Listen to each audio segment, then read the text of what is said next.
আসসালামু আলাইকুম, আমি তামান্না। আজকে শোনাবো সঞ্জিতা আপুর লেখা স্নিগ্ধ বিষ গল্পের পর্ব সংখ্যা 7। আগের পর্বে আমরা দেখেছিলাম যে তৌসির একটি অসহায় মেয়ের ওপর নির্মম অত্যাচার চালায়।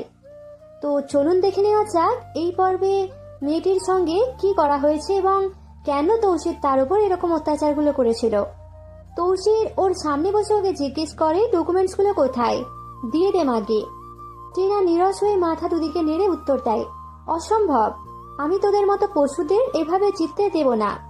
তৌসির ওর কথায় চারপাশে তাকায়, তারপর আবার ঠান্ডা গলায় বলে, ডকুমেন্টস দে বলছি। তৌসিরের বলার ধরন বদলালেও মেয়েটির ক্ষেত্রে তা হয় না, সে জিদ নিয়েই উত্তর দেয়, অসম্ভব। আসলে মেয়েটি একজন সিক্রেট এজেন্ট, তৌসিরের টিমে বহুরূপী হয়ে প্রবেশ করে, বেশ কিছু ডকুমেন্টস কালেক্টও করেছে তৌসিরদের ভালো মানুষের মুখোশটা খুলে দেওয়ার জন্য। কিন্তু তার নিয়তি তার সাথ দেয়নি। ওরা জেনে গিয়ে ওকে এমন অমানবিক অত্যাচার করেছে যাতে ডকুমেন্টসগুলো দিয়ে দেয়। কিন্তু তৃণার একটাই কথা, মৃত্যু হলে হোক, দেশের সাথে বাটপারি করা যাবে না। অথচ প্রকৃত সত্য দেশরক্ষী নয়, দেশের ক্ষয়রাতে লিপ্ত। তৌসির বুঝে যায় ও কোনোভাবেই মানবে না। তাই আর কি করবে, হাত বাড়িয়ে শক্ত হাতে তৃণার চুল টেনে ধরে ওকে কপাল বরাবর দেওয়ালে ঠেসে দেয়। তৃণার চোখ ভ্রু কপাল ফেটে ছেঁচে যায়, কিন্তু ওর মৃত্যু ওকে চায় না। তাই ও বেঁচে থাকে, শ্বাসও ফেলে। চিৎকার করার শক্তিটুকু আর নেই, আর থাকলেও করতো না, কারণ এই চিৎকার ওদের কানে কখনোই পৌঁছাবে না। তৌসির ওর মাথা ছেঁচে নিয়েও দেখে বেঁচে আছে। রুদ্রের দিকে হাত বাড়িয়ে বলে, রুদ্র, কিছু দে তো। রুদ্র এদিক ওদিক খুঁজে নিজের লুঙ্গির কোমরে গুঁজা একটা কাপড় কাটার কেচি ওর হাতে তুলে দেয়। এটা রুদ্র অবশ্য অন্য কাজে নিয়েছিল, কিন্তু এখন এই কাজে লাগছে। তৌসির তৃণার চুল আরো শক্ত করে ধরে ধরে ওকে দেওয়ালে ঠেসে ধরে গলায়, পেটের দুপাশে, পিঠে ইচ্ছে মতো কাঁচি দিয়ে কূপ দিতে থাকে। তৃণার রক্তে মাটি ভিজে যায়, ওর গায়ে লেগে থাকা ময়লা রক্তের সাথে ধুয়ে পড়ে ওর শরীরটা একটু দুলে ওঠে, সাথে ওর পীড়িত প্রাণটাও ঝরে যায় নিমেষে। ওর প্রাণটা চলে যায় তখনই যখন তৌসির ওর গলায় কূপ মেরেছিল। তৌসির শেষ একটা কূপ মারে ওর পিঠ বরাবর, তারপর কেঁচি ছেড়ে উঠে দাঁড়িয়ে দাঁড়িয়ে বলে, পানি আন, এর রক্ত আর সুরের রক্তের মধ্যে তফাৎ নাই, তাই তাড়াতাড়ি হাতটা ধুতে হবে। রুদ্র বাইরে গিয়ে একটা পানির বোতল নিয়ে আসে। তৌসির এটা দেখে ওর দিকে ভ্রু কুঁচকে বলে, কিনে নিয়েছিস নাকি বাড়ি থেকে? রুদ্র হেসে ওর দিকে এগিয়ে আস্তে আস্তে বলে, আরে না, বাড়ি থেকে আনছি। এ বলে তৌসিরের হাতে পানি ঢালতে শুরু করে। রুদ্রের কথায় তৌসির দীর্ঘশ্বাস আড়াল করে বলে, তাইলে ভালো, টাকা দিয়ে পানি কিনে এসব মাগিদের রক্ত ধুয়ে কোনো ফায়দা নাই। মিনহাজ মামা এতক্ষণ সব পরক করছিলেন, চুপটি করে কোনো একটা এক্সট্রা কথাও বলেননি, কিন্তু এখন মুখ খুলেন, দীর্ঘ শ্বাস ছেড়ে বলেন, বাপরে, তাড়াতাড়ি চল, সুনামগঞ্জ যাইতে হইব। তৌসির হাত ভালো মতো ধুতে ধুতে বলে, হ্যাঁ হ্যাঁ, তাড়াতাড়ি করতে হবে, ওখানে আরেক মাগের পোলারে দাফন করতে হবে, ওর ডানা বেশি মেলা গেছে। রুদ্র পানির খালি বোতলটা পাশে ফেলে দিয়ে তৌসিরের দিকে তাকিয়ে বলে, এরে কি করবি? তৌসির ওর ফেলা বোতলটা হাতে নিতে নিতে বলে, হালা, এরা ফেললি কেন? অন্য সময় পানি আনতে পারবো, আর এর ব্যবস্থা তন্ময় চাচা করব। ওনার এক সায়েন্টিস্ট বন্ধু মাইন্সের মাংস চাইছে, ওর মাংসই দিয়া দেবনে। রুদ্র মাথা নাড়িয়ে উত্তর দেয়, আচ্ছা তাহলে আমাদের কাজে যাই। মিনহাজ মামা কারাগার থেকে বের হতে হতে বলেন, হ্যাঁ যাই, চল। এ বলে সবাই বাইরে চলে যাওয়ার জন্য পা বাড়ায়। বেরিয়ে যাওয়ার সময় তৌসির ফিরে তাকায় ওই মেয়েটার লাশের দিকে, আর মনে মনে শোধ করে, তালুকদারের মাইয়া, তোমারই এমন অবস্থায় দেখার স্বপ্ন দেখেছি আমি। এ বলে ঠোঁটে বিদ্রুপের কুটচালকের মতো একটা হাসি এনে হাত বাড়িয়ে লুঙ্গির প্রান্ত কুচকে কোমরে ঠেসে রাখতে রাখতে বেরিয়ে যায়। ওর পিছনে পড়ে রয়েছে এক নীরবে দেশপ্রেমীর ক্ষণে ক্ষণে নির্দয় যন্ত্রণার বলি হওয়া দগ্ধ মৃতদেহ, যে শুধু চেয়েছিল একটু ন্যায়, কিন্তু তা করতেই পারেনি। তার আগেই মানুষরূপী এই জানোয়াররা তাকে চিরতরে ধ্বংস করে দিয়েছে, তাও বিশ্রীভাবে। রাত এখন 2টোর কাছাকাছি। একটা ছোট নৌকায় তৌসির, রুদ্রদেওয়ান, নুমান শাহ, কেরামত আলীর সাথে 2জন পালোয়ান নিয়ে ওরা এগোচ্ছে সুনামগঞ্জের জাদুকাটা নদীর এক কিনারার দিকে। এগোচ্ছে বললে ভুল হবে, কারণ ওরা এতক্ষণে নিজেদের গন্তব্যে পৌঁছে গেছে। একটা বড় ফিশিং বোটে উঠে ওরা একে একে সামনে এগোয়। সামনে দেখতে পায় মাঝখানে একজন লোক চেয়ারে বসে আছে। আলতো আলো লাইটের সাথে চাঁদের চাঁদনিতে তৌসিররা স্পষ্টতই ওদের দেখতে পাচ্ছে। সেই লোকের চারপাশে দাঁড়িয়ে আছে কিছু গুন্ডা সুন্ডা টাইপের লোক। লোকটির নাম ইজ্জত আলী। তৌসিরকে দেখে সে বিকৃত হাসি দিয়ে উঠতে উঠতে বলে, কি রে তুই আইলি? তোর লাগা আজ না ঘুমাই অপেক্ষা করছিলাম। তৌসির ইজ্জত আলীর কথায় মেকি হেসে ঘাড় ঘুরিয়ে নিজেদের লোকদের দিকে একবার তাকায়। তারপর সামনে তাকিয়ে নিজের লুঙ্গির নিচের এক কোণা তুলা দিয়ে হাতে নিয়ে 2 কদম এগিয়ে তাচ্ছিল্যের সুরে বলে, হ ভাই আইলাম। এখন আমার মালগুলো আমায় দিয়া দেন তো দেখি। ইজ্জত আলী ওর কথাটা তেমন ঠিক গায়ে মাখে না, উল্টে ভাব নিয়ে লুঙ্গির কোণ হাতে তুলে নিয়ে আস্তে আস্তে বলে, আমার এলাকায় যেই মাল আয় সেই মাল আমার হয়ে যায়, তাই আর ফেরত পাওয়াটা সম্ভব নয়। তৌসিরের রাগ ওঠে, কিন্তু রাগ না ছেড়ে ওর সামনে গিয়ে দাঁড়ায়। ওর চোখে চোখ রেখে বলে, 11 লাখ টাকার মাল তোমার এলাকায় আইয়া আটকেছে, তাই ক্যাঁচাল না কইরা দিয়া দাও মালের নৌকাটা। ইজ্জত আলী তাচ্ছিল্যের সহিত বলে ওঠে, তুই আমার এলাকায় ব্যবসা করবি আর আমারে ভাগ নিয়ে দিয়া চইয়েলা চাইবি? এটা হইব না, মাল নিতে হইলে ভাগ দিতে হইব। তৌসির ভ্রু কুঁচকায়, কত? ইজ্জত আলী চারপাশে একবার তাকায়, তারপর ভাবলেছিন ভাবে বলে, বেশি না, 2 লাখ প্রতি 10 লাখে হইব। তৌসির এটা শুনে মুচকি হাসে, তারপর জিহা কামড়ে শক্ত হাতে একটা থাপ্পড় বসিয়ে দেয় ইজ্জত আলীর বাগালে। এক থাপ্পড়ে ঠোঁট ফেটে পিচকারি দিয়ে কয়েক ফোঁটা রক্ত বেরিয়ে আসে। তৌসির দাঁত চেপে বলে ওঠে, পয়সা বাঁচাইতে ছিঁড়া লুঙ্গির তালি দিয়া পড়ি আর তুই পাস বিনা কারণে তোরে দিয়া দিতাম লাখ টাকা। ইজ্জত আলীর লোক ওদের দিকে তেড়ে আসতে নেয়। তৌসির হাত দিয়ে থামিয়ে ওদের চিৎকার করে বলে, এই খানকির পোলারা থাম, নয়তো সব কয়টারে কুত্তার মতো টাইনা ছিড়মো। এমন হুঙ্কার শুনে ওরা কিছু সময়ের জন্য থেমে যায়। তৌসির ইজ্জত আলীর কলার 2 হাতে টেনে ধরে ওর চোখে চোখ রেখে বলে, তোর মতো বহুত বকারে আমি জীবনে ঠিক করছি, তাই আমার লগে পাঙ্গা নিস না, নয়তো বংশের বাতি জ্বালানোর ওইটা লগে থাকবো না। ইজ্জত আলী এত বড় অপমানে চিৎকার করে বলে, তোর এত বড় সাহস, শুয়োরের বাচ্চা, তুই আমার ইজ্জতের উপরে কথা কোস? তৌসির ইজ্জত আলীর কথাই তাচ্ছিল্য করে বলে, হালা ইজ্জত শোন, তোরে আমি লুঙ্গি ছাড়া বেইজ্জত রূপে ঘুরামু সারা সিলেট বিভাগ। তুই জানোস না কত বড় খব্বিস আমি। ইজ্জত আলীও খব্বিসের উপরে খব্বিস, সেও তাড়ামি করে বলে, আমি দিমু না মাল, কি ছিড়বি ছিঁড়ে নে। তৌসিরের তো রাগে মগজ ফুটতে শুরু করেছে, কিন্তু তাও নিজেকে দমন করে নেয়, কারণ রাগ নিয়ন্ত্রণ করতে না পারলে আবার জীবনটা বৃথা। ও ইজ্জত আলীর কলারে আরো শক্ত হাতে টেনে ধরে তিক্ত সুরে বলে, কাফন ছাড়া তোকে এই মাঝ নদীতে দাফন দিয়া দিমুরে, মুনাফিকের বাচ্চা, চুপচাপ মাল দে। তৌসিরের কথা ইজ্জত আলী তো ভয় পায়, কিন্তু নিজের যে দাঁড়ে ধরে বলে, কি করার কইরা নে, দিমুনা মানে দিমুনা। তৌসির ওর কথায় কিছু সময় ওর দিকে তাকিয়ে থাকে, তাচ্ছিল্যের সহিত তাকিয়ে রয় ওর চোখের দিকে। তারপর ডান হাতে ওর কলার চেপে ধরে বাঁ হাত দিয়ে নিজের কোমরে গুঁজে থাকা লোহার চাপাতি বের করে, যার ধারালো ফলাটি রক্তের জন্য এখনো চেয়ে আছে। এই চকচকে চাপাতিটা ইজ্জতের গলায় ধরে বলে, তোর সাহসহ কুচি কইরা দিমো, খুব বেশি কিছু না। এ বলে চাপাতিটা শক্ত করে হাতে নেয়। এখন প্রায় সকাল 9:45টার কাছাকাছি। গত রাতে একটু হালকা ঝাপসা বৃষ্টির দেখা মিলেছিল। রাতে বৃষ্টি হয় ধরা গিয়েছিল সকালে হবে হয়তো, কিন্তু তা আর হয়নি। ফজরের খানিক্ষণ থেকে বৃষ্টি থেমে গেছে, সূর্য উঠেছে তার তেজি রশ্মি নিয়েই। কদিন রোদ প্রচন্ড গরম থাকলেও হাওয়া বাতাস ছিল না তেমন একটা, কিন্তু আজ ভিন্নতার দেখা মিলল। যেমন প্রখর রোদ আছে তেমন হাওয়া বাতাসও আছে, তাই গরমটা একটু কম লাগছে। নাঝা রান্নাঘরে সবজি কাটছিল, তখন বিবিজান বলে ওঠেন তৌসিরকে ডেকে দিতে, কারণ বেশ বেলা হয়েছে। নাঝা বিবিজানের কথাই এসেছে রুমে ওকে ডাকতে। আরো 3বার ডেকে গেছে, কিন্তু তৌসির ওঠেনি। ডাকলে উল্টো খব্বিসের মতো অমৃত পানি নিক্ষেপ করে মুখ হতে। নাঝা ঘরে এসে দেখে তৌসির এবার পেট উল্টে বিছানায় এলোমেলো হয়ে ঘুমিয়ে আছে। লুঙ্গিটা হাঁটুর কিছুটা ওপরে উঠে গেছে, এতে ওর সাদা লোমযুক্ত পাদয় স্পষ্ট নাঝার নজরে। নাঝা এক পলক তাকিয়ে দ্বিতীয়বার তাকানোর সাহস করে না। পা থেকে সরিয়ে দ্রুত পায়ের তৌসিরের মাথার কাছে এসে দাঁড়িয়ে ওকে ডাক দেয়, এই যে আপনি কি উঠবেন না? তৌসির ঘুমিয়ে থাকলেও ভেতর সজাগ। খুব ঘুম পাচ্ছে, কিন্তু ঠিক মতো ঘুমের দেশে পাড়ি জমাতে পারছে না। একটু ঘুম লাগলেই নাঝা এসে শুরু করে মাছের মতো ভ্যান ভ্যান। তৌসির যে অবস্থায় শুয়েছিল ওভাবে থেকেই তন্দ্রাচ্ছন্ন সুরে বলে, এই ছিনাল, তোর কিতা হয়েছিল? ঘুমাইতে দেস না কেন? এমন বৈরিগিরি করতেছিস কেন শুনি?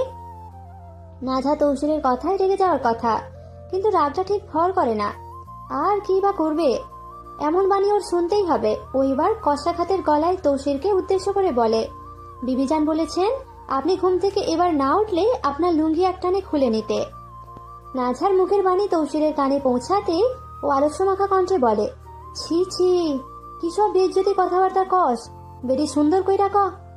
নাঝা বিষাদ ঘন ঝাঁঝালো সুরে বলে, আমি বলিনি, আপনার বিবিজান বলেছেন, উঠুন এখন, বেলা 10টা বেজে গেল। কিন্তু তৌসির ওর একটা কথাও কানে নেয় না, সেই আগের মতোই শুয়ে থাকে। এই মাইয়াটা বড্ড জ্বালায় ওকে, সবকিছুতে হিংসে করে, একটু ঘুমাইতেও দেখতে পারে না। বিছানাও কিছুটা ভিজে গেছে, সেদিনও এমন করেছে বেয়াদব মহিলাটা, আর আজকেও এমন করলো। তৌসিরের তো মন চাইতেছে চটকনা মেরে নাক মুখ সমান করে দিতে, কিন্তু না, চিত্তর আগে ফেটে পড়লেও কিচ্ছু করা যাবে না।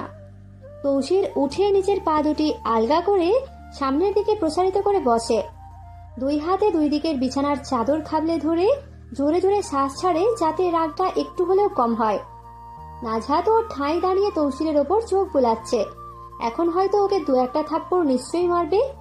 আর এই বিষয়ে নাঝা তো নিশ্চিত, কিন্তু তারপরও সরছে না, কারণ ভয় পেলেই ভয়ে দৌড়ায়, আর না পেলে ভয়কে জয় করা সম্ভব হয়। তাই সাহস নিয়ে দাঁড়িয়ে আছে, যা হবার হবে, তবে পিছু হটা যাবে না। তৌসির মুখ তুলে নাঝার ন্যায় তাকায়, হাত দিয়ে তো কিছু করতে পারবে না, কিন্তু মুখ দিয়ে তো দু একটা অমৃত বাণী শোনানোই যায়। তৌসির কঠোর চোখে ওর ন্যায় তাকালেও মুহূর্তে সেই কঠোরতায় একগুচ্ছ নিমেষ ভরা মায়া ভর করে।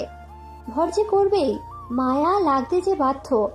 এই মেয়েটার মুখখানা যে শুধু মায়ার জন্যই বরাদ্দ। নাঝার কালচে সবুজ পান্না নয়না দুটোর দিকে তাকিয়ে কঠিন কিছু বলা তৌসিরের জন্য বড্ড কষ্টদায়ক। কিছু ভেতর থেকে বেরি হয় না যে কিছু ওকে বলবে, বলার ভাষাটুকুও স্বল্প সময়ের জন্য কোথাও একটা লুকিয়ে যায় বোধ হয়। নয়তো কিছু একটা বলতে পারতো, এই সবুজ চিত্রা নয়নার মোহের সামনে যে সব বিষাক্ততা চাপা পড়ে যায়। তৌসির এত মোহের আবেশে ডুবেও বলে ওঠে, মানুষ বিয়া কইরা আনে ঘরে বউ, আর আমি আনছি এক আখেরি গজব গারদারনি। নাঝা ভ্রুকুচকায়, ভেবেছিল তৌসির ওকে হয়তো মারবে, কিন্তু না, তৌসির তেমন কিছুই করলো না। কিন্তু কেন করলো না? হয়তো কোনো কারণ আছে, নয়তো ছেড়ে দেওয়ার মানুষ আর মায়া করার মানুষ তো তৌসির নয়। নাঝা হাতের গ্লাসটা খাট পাশের উপর রাখতে রাখতে বলে, বিছানার জাজিম ছাদে মেলে দিয়েন, চাটা খেয়ে আসার পর। তৌসিরের কথায় ওর মুখপানে তীক্ষ্ণ চোখে তাকায়, কত বড় সাহস এই মেয়ের! এই শয়তান্নি ভেজালো নিজের ঝাল ছাড়তে, আর এখন ওকে অর্ডার করছে নিয়ে গিয়ে শুকাতে। এই মাইয়া তো শেখ হাসিনার চেয়েও ভয়াবহ। আগে ভাবতো শেখের মাইয়াই হয়তো এদেশের সবচেয়ে ভয়াবহ মহিলা, কিন্তু এখন তো ওর ধারণা পাল্টে খেয়ে গেল। এ ভেবে তৌসির নাঝাকে তাচ্ছিল্যের সুরে বলে ওঠে, আগে ভাবতাম এই দেশে হয়তো শেখের মাইয়াই ছিল একমাত্র ভয়ঙ্কর চিজ, কিন্তু তালুকদারের মাইয়া তুমি তো দেখি তার থাইকাও বিস্কুন আগাইয়া। নাঝা তৌসিরের কথায় তীক্ষ্ণ সুরে বলে, আমি আবার কি করলাম? তৌসির নাঝার এই কথায় জবাব না দিয়ে হাই দিতে দিতে বলে, তোর দাদারে আইয়া কস ছাদে নিয়ে দিতে, আমি পারতাম নালো ছিনারে সব করতে। কেন? আমার দাদাকে বিছানায় ঘুমান যে উনি দিবেন? তো আমার নানা কি এটা ভিজাইছে যে আমি গিয়া এই কলজাপোড়া রোদে তোর মধ্যে ছাদে উঠতাম? নাঝা তৌসিরের কথায় মেজাজ দেখে বলে, আচ্ছা তাইলে দিয়ে না, বিছানায় না আমি থাকি আর নাই আমার দাদা, তাই আমার ঠেকাও পড়ে নাই। এ বলে নাঝা একটু দূরে সরে বিছানার কোণে রাখা কাঁথাটা ভাঁজ করতে থাকে। তৌসির কাঁথা ওড়ায়নি, কিন্তু অগোছালো করে ঠিকই রেখেছে। অশান্তির ওপরে অশান্তি, কিন্তু ওর এই দূরে সরে যাওয়া তৌসিরের ঠিক পছন্দ হলো না।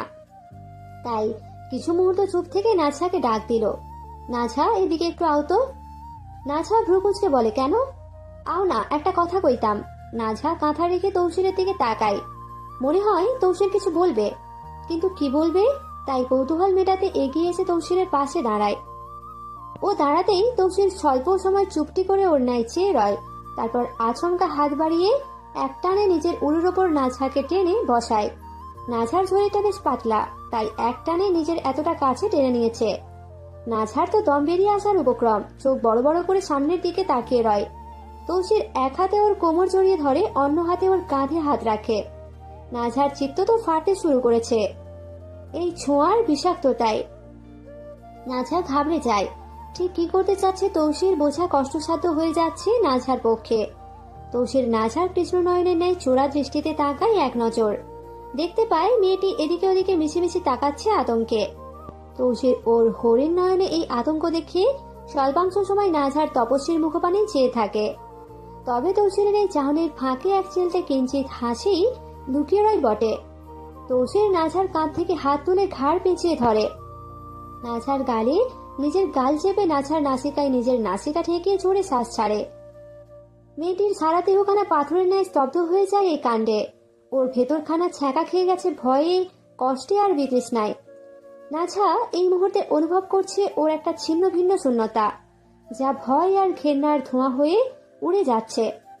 তৌসিরের ভেজা গাল আর ধারালো দাড়ি স্পর্শে মুখটা চিড়ে যাচ্ছে, সাথে লেগে যাচ্ছে ঘেন্নার বিষ।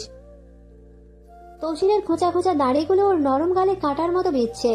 নাজহা তো চোখ বুঝে নাই ভয়ে।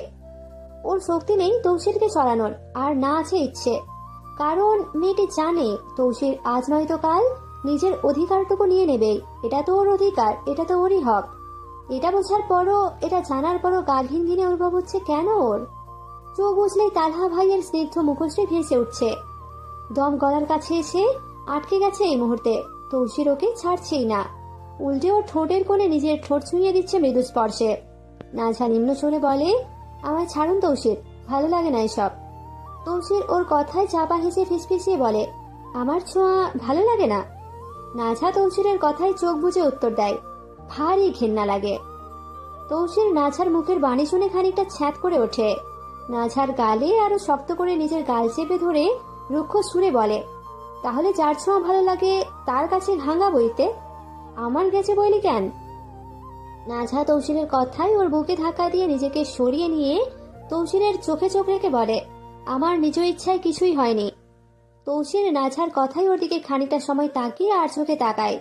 তারপর মৃদু হেসে তার চুলে হাত বুলিয়ে বলে, এত ফ্যাত করিও না, নয়তো কেটে পিস পিস কইরা এক পিস সুরমা নদীতে, আর এক পিস কুশিয়ারায়, আর এক পিস ভাসাইয়া দিমু জাদু কাটায়। নাজহা তৌসিরের কথায় আর একটা বাণী অপচয় করে না। তৌসিরের কাছ থেকে সরে যাওয়ার জন্য উদিতে হয়, কিন্তু তৌসির ওকে যেতে দেয় নাকি। ওর কোমর জড়িয়ে ধরে শক্ত করে বলে, এমন কই মাছের মতো ছটফট করো কেন? কই মাছ খাও নাকি বেশি? নাজহা দাঁত চেপে বলে, আমাকে ছাড়ুন, তুমি একটু বসো, কিছু দরকারি কথা কইতাম। আমি শুনতে ইচ্ছুক নই। আমি কইছি মানে শুনবি, এত এক্সট্রা কথা কস কেন? আমার মুখ আমি বলবো, তাতে আপনার কি? যখন থাপড়াইয়া কান ফাটাইয়া নিমো তখন বুঝবি আমার কি। অতিরিক্ত বলে ফেলছেন কিন্তু। বালগিরে তৈয়া আমি যে সাওয়া কইতাছি হেইডা হুন। নাজহা চুপ হয়ে যায়। তৌসির এবার বলে, তুমি দেখতাছি সবসময় ফ্যান ছাড়া রাখো। শোনো, এভাবে রাখলে ফ্যানের রেগুলেটর চইলা যায়, তাড়াতাড়ি ফ্যান নষ্ট হইয়া যায়। যখন রুমে থাকবা না তখন যেন ফ্যান বন্ধ থাকে, যখন বাথরুমে যাইবা তখন বন্ধ কইরা যাইবা, আর যখন ব্যালকনিতে তখনও। একটানা ফ্যান লাইট বেশি সময় চালাইয়া রাখবা না, বুঝলা? নাজহা তৌসিরের কথাগুলো শুনে তবে এক কান দিয়ে ঢোকায়, অন্য কান দিয়ে বের করে উত্তর দিকে উড়িয়ে দেয়। তৌসির নিষেধ করছে না এসব করতে, এখন আরো বেশি করে করবে। যা তৌসির না করবে তা সে 100 বার করবে। তবে এই মুহূর্তে নাজহার আরেকটা কথা মনে পড়ে যায়। সকালে যখন ও রান্নাঘরে গিয়েছিল তখন বিবিজান কথায় কথায় ওকে খোঁচা দিয়ে বলেছিলেন, বুঝলে নাজহা, চিংড়িতে যতই লবণ মাখাইয়া রাখো না কেন, কাঁচা গন্ধটা কিন্তু মাথায় উঠবেই। এটা উনি ওকে খোঁচা মেরে বলেছেন। এটা তৌসিরকে জানানো উচিত। কেন ওকে খোঁচা মারবেন? নাজহা মুখ তুলে তৌসিরের শুষ্ক চোখে তার দিকে তাকায়। কারণ ও জানে এই চাহনিতে তৌসিরের অন্তর গলে না পড়লেও নরম ঠিকই হবে। নাজহা হালকা মাথা কাত করে আলতো সুরে জিজ্ঞেস করে, আচ্ছা একটা কথা বলে শুনবেন? মুহূর্তের মধ্যে এত নরম বদল দেখে খানিকটা চমকে তাকায় তৌসির। ভ্রুকুচকে বলে, শুনবো, বলো। নাজহা অনুমতি পেয়ে মনে মনে হালকা খুশি হয়ে স্নিগ্ধ সুরে বলে, সকালবেলা বিবিজান আমায় বললেন, বুঝলে নাজহা, চিংড়িতে যতই লবণ মাখাই না কেন, কাঁচা গন্ধটা কিন্তু উঠবেই। আচ্ছা এর মানে কি তৌসির? আমি ঠিক বুঝলাম না, এটা কি খারাপ নাকি উনি মজা করে বললেন? তৌসির নাজহার কথায় ঠিক কি উত্তর দিবে বুঝে পায় না। ওর বিবিজান নিশ্চয়ই নাজহারকে খোঁচা দিয়ে বলেছেন। এখন কি করবে এর উত্তরে, কি বলবে তাকে? তাই তৌসির ওকে জিজ্ঞেস করে, তুমি এর উত্তরে কিছু বলনি? নাজহা দুদিকে মাথা নাড়িয়ে উত্তর দেয়, আমি বুঝিনি, বিধায় শুধু মেকি হেসে মাথা নাড়িয়েছি। নাজহার এই তরল আচরণটা অতলান্ত মনে ধরে। তৌসির নিজ অনিচ্ছায় মৃদু হেসে নাজহার মাথা আলতো করে নিজের বক্ষে জড়িয়ে ধরে। নাজহাও আর বিপত্তি করে না। ও নিজের ডান হাত বাড়িয়ে তৌসিরের পিঠে এক এক করে আঙুল দিয়ে ধীরে ধীরে খাবলে ধরতে থাকে। তৌসিরের বুকে মুখ গুজে ঠোঁট টেনে এক শয়তানি হাসি ধরে রাখে। এটা সহজ ভাষায় বলতে গেলে তৌসিরকে কান পড়া দিচ্ছে আর কি। সেটা হলে সেটাই দিচ্ছে। তৌসির বিয়ে করে এনেছে ওকে, অন্য কেউ তো নয়। তাই অন্য কারো অধিকার নেই ওকে খোঁচা মেরে কথা বলার। ওর দায়িত্ব ছিল তৌসিরের কানে পৌঁছে দেওয়া, আর তা সুন্দর মতোই হয়ে গিয়েছে। এবার বাকিটা তৌসিরের হাতে। এটা ভেবে নাজহা তৌসিরের পিঠের অংশের সারটা খাবলে ধরে। এই বুকে মাথা গোজার ইচ্ছে তো করছে না, কিন্তু পরিস্থিতি বাধ্য করেছে ওকে এটা করতে। তৌসিরের গায়ের লোম খাড়া হয়ে যেতে শুরু করে। বুক ধরফর করছে নাজহার এই স্পর্শে। তৌসির কাঁপা হাতে নাজহার চুলে হাত বুলিয়ে দিতে দিতে বলে, আর কেউ কিছু বললে তুমি আমায় আয়সা বইল, আমি দেখা নিব। আর বিবিজান কি বলেছেন আমিও বুঝিনি, তাই জিজ্ঞেস কইরা তোমারে জানাই মনে। নাজহা মৃদু স্বরে বলে, আচ্ছা ঠিক আছে। বলে তৌসির থেকে সরে গিয়ে উঠে দাঁড়িয়ে ওড়না ঠিক করতে করতে বলে, আপনি নিচে যান, আমি এটা গুছিয়ে আসছি। তৌসির ওর কথায় মাথা নাড়িয়ে বিছানা থেকে নেমে যায়। ঘুম আর বউয়ের মায়া কাটিয়ে রুম থেকে বেরিয়ে যায় লুঙ্গি ঠিক করতে করতে। তৌসির করিডোরে এসে ঘুমালো চোখে চারপাশে তাকায় আর এক চিলতে হাসে। তৌসির ঠিকই ধরে নিয়েছে নাজহার চালাকি। যে মেয়ে দুনিয়া ভেজে খাইতে পারে সে নাকি সামান্য কথা বুঝবে না, তা আবার হয় নাকি? তৌসির ঠোঁট চেপে হাসে। এটা ভেবে হাসে যে যাই হোক নাজহা ওকে বলেছে তো। আর বউরা তো এমনিই অভিযোগ করে, কিন্তু ও বিবিজানকে জিজ্ঞেস করে না। ও চায় না জিজ্ঞেস করতে। যদি জিজ্ঞেস করে তাহলে বিবিজান আবার নাজহাকে দুচোখে দেখতে পারবে না। তাই এটা আপাতত বাদ, নাজহাকে কিছু একটা বলে বুঝিয়ে নিবে। তৌসির দাঁড়িয়ে আছে, তখনই পেছন থেকে ওর বাবা বলে ওঠেন, কিরে ইজ্জত মাল দিচ্ছে? তৌসির বাবার গলা শুনে ঘাড় ঘুরিয়ে পেছনে তাকিয়ে বলে, দিচ্ছে আবা, হালা ইজ্জত বেইজ্জত হইয়া দিচ্ছে। ওর বাবা এগিয়ে এসে মুচকি হেসে বলেন, দিলেই হইল। তা সাংসারিক জীবন কেমন যাচ্ছে? তৌসির ওনার কথায় চোখ ছোট ছোট করে তাকিয়ে বলে, আর কি সংসার আব্বা, তোমার মাই আমার বউরে খালি খোঁচা মাইরা কথা কয়। আমার বউ আবার সবকিছু বোঝে না। পরে আইসা আমারে জিজ্ঞেস করে এটার মানে কি ওটার মানে কি। আর জিজ্ঞেস করতাছে চিংড়িতে যতই লবণ মাখায় না কেন, কাঁচা গন্ধটা কিন্তু মাথায় উঠবে, এইটার মানে কি? এটা নাকি ওরে বিবিজান কইছেন। ওর বাবা এটা শুনে ভারী শ্বাস ছেড়ে বলেন, কি কইতাম কত এখন। আচ্ছা আমি কলে কৌশলে আমারে কই মনে এসব না করতে, মায়াটা অনেক ছোট। তৌসির মাথা নাড়িয়ে বলে, তোমার ইচ্ছা হইলে কইও, নাইলে আমার বউ আমার মগজ খাইয়া নিমো। এ বলে বাপ ছেলে সামনে আগাতে থাকে, নিচে যাওয়ার জন্য আর কি। সময় এখন দুপুর গড়িয়ে 11টায়। চারপাশে উত্তপ্ত রোদের দাপট দেখে মনে হচ্ছে আগুনের হাতছানি ছড়িয়ে আছে বাতাসে। ইদানিং গরমের খামখেয়ালি খেয়াল থামতেই জানে না মনে হয়। একটানা দগ্ধ করছে ভূমি ও মানুষকে। আকাশের কোণে কোথাও নেই মেঘের আভাস, নেই শীতল বৃষ্টির সান্ত্বনা, শুধু অনাবৃষ্টির বিরামহীন তাপে ক্লান্ত পৃথিবী হাহুতাশ করছে। গরম আর গরম। এই গরম সহ্য করতে না পেরে রুদ্র এসে ডুব দিচ্ছে শিকদার বাড়ির বড় পুকুরে। বড় পুকুরের পানিটা বেশ ঠান্ডা, মন প্রাণ চুড়িয়ে যায় একদম নিমেষেই। ইজ্জত আলীর ওখান থেকে মালি আসার পথে গোসল দিয়েছিল একবার নদীতে, এখন আবার দিচ্ছে। মনে শান্তি মিলছে না ঠিক। হঠাৎ পুকুরের পাড় থেকে কেউ বলে ওঠে, রুদ্র ভাই তোমার লুঙ্গি। রুদ্র কণ্ঠটা শুনে পাড়ের দিকে তাকায়, দেখে সিমরান দাঁড়িয়ে আছে। সিমরান তৌসিরের সেজু চাচা তিহান সিকদারের একমাত্র মেয়ে। মেয়ে দেখতে বড্ড মায়াবী, গায়ের রং একটু চাপা হলেও মুখের গড়ন বেশ সুন্দর। রুদ্রের মনের কুঠিরে মাঝে মধ্যেই এই মায়াবী মুখখানা উঁকি ঝুঁকি দেয়। তবে রুদ্র এই উঁকি ঝুঁকিকে তত পাত্তা দেয় না। রুদ্র সিমরানকে দেখে বলে, কিরে তুই এ না কি করস? আমি তো মিহুলকে কইছি লুঙ্গি দিতে। সিমরান লুঙ্গিটা কাপড় রাখার বাসে রাখতে রাখতে বলে, আমি আইতে চাইছি নাকি, মিহুল পাঠাইলো তো, ও খেলায় যাইব। রুদ্র ওর কথায় ভ্রু কুঁচকে বলে, একটা যুবতী মাইয়া হইয়া একজন যুবক গোসল করছে, তার মধ্যে তুই কোন বিবেক আইলি? সিমরান চলে যাচ্ছিল, কিন্তু থেমে যায়, ঘাড় ফিরিয়ে রুদ্রের দিকে তাকিয়ে বলে, আপনি নিজেকে যুবক দাবি করেন? করি কেন? তোর কোনো সন্দেহ আছে? বুড়ো হয়ে যাচ্ছেন, বয়স 30-এর ওপরে, তাই কথা একটু সাবধানে কন। রুদ্র পানি থেকে উঠে সিঁড়িতে বসতে বসতে বলে, যখন আইছিস তাহলে এদিকে আয়, আমার পিঠে 2টা ঘষা মার, গা ঘষানো জালি দিয়া। সিমরান দীর্ঘ শ্বাস ফেলে সিঁড়ি বেয়ে নেমে চালে সাবান নেয়, এক হাত রাখে রুদ্রের কাঁধে, অন্য হাতে পিঠটা ঘষে দেয়। রুদ্র চোখ মুছে নিয়ে বলে, তা সিমরান, বাড়িতে দেখলাম ঘটক আইলে তোর বিয়ার লাগা নাকি? সিমরান রুদ্রের কথায় মেকি হেসে উত্তর দেয়, কি যে কন্যা রুদ্র ভাই, আমার মতো কালা মাইরারে কে বিয়া কইবা কন তো? রুদ্রের খুব খারাপ লাগে সিমরানের নিজের প্রতি এমন উপহাস দেখে। রুদ্র কড়া গলায় বলে, তোর এমনে কইস না, তোর গায়ের রং একটু চাপা, কিন্তু তোর মতো সুন্দর বরণের মায়াবী মাইয়া আছে নাকি এই দুনিয়ায় 2টা? সিমরানের হাত থেমে যায় রুদ্রের কথাটা শুনে। সিমরান মুচকি হেসে বলে, মানুষ তো আর গরম দেখে না রুদ্র ভাই, সেই ঘুইরা ফিরা সাদা রঙে দেখে। রুদ্র আলতো সুরে বলে, না রে বোকা, এমন না, কেউ কেউ চেহারার মায়াটাও খুঁজে দেখে, অনুভব করে, অতপর ভালোবাসে। রুদ্রের কথাই সিমরান চুপ হয়ে যায়। রুদ্র ভাইয়ের সাথে কথাই পারা মুশকিলের কাজ। সিমরান কেন ওর নানা কবর থেকে উঠে এসেও পারবে না ওর সাথে কথায়, কাজে পারদর্শী না হলেও ভালো মতে কথায় এক্কেরে 100তে কোটি। সিমরান কিছু সময় চুপ থেকে আবার আবদার এটে বসে, রুদ্র ভাই, আমি আপনার পিঠ ঘষে দিলাম, আপনি এর বদলে আমার শাপলার ব্যাট এনে দিবেন বিকালে?